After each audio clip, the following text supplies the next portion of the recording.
ba na yết tai phù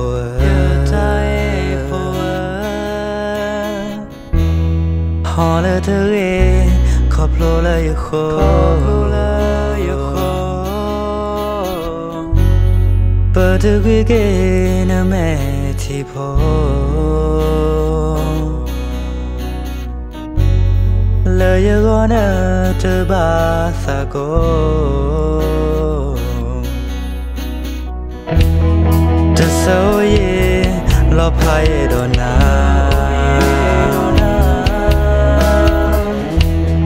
mà đã thấy ba khóc lô tao ta cơ ba ba thế na đó lệ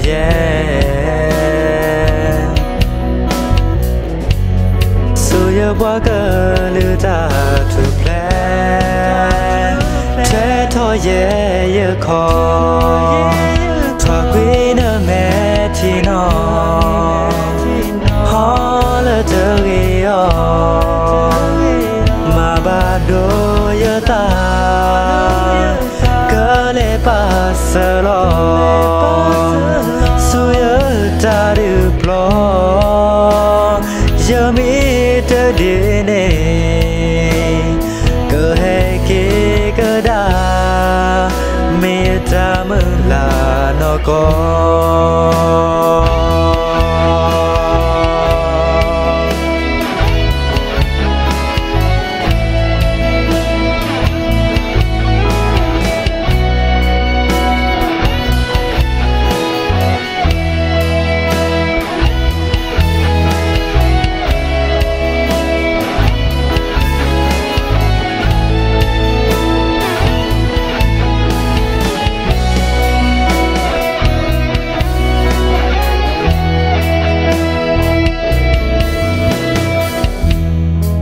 thì nhớ lỡ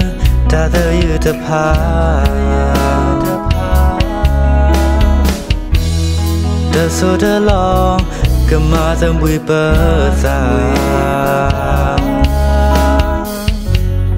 đời lo thì ba mươi ni tập hà lời giờ cơ ba hay kỳ cơ đa thế thôi ye khó thoa quý nơ mẹ thì nó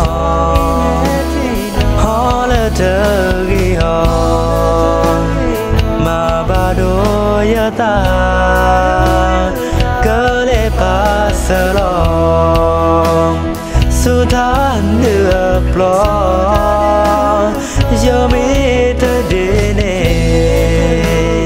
cơ hay kia cơ đa thế thôi ye khó thoa quý mẹ thì nó họ là thứ gì mà ba đôi yêu ta cơ lệ ba sợ lo su than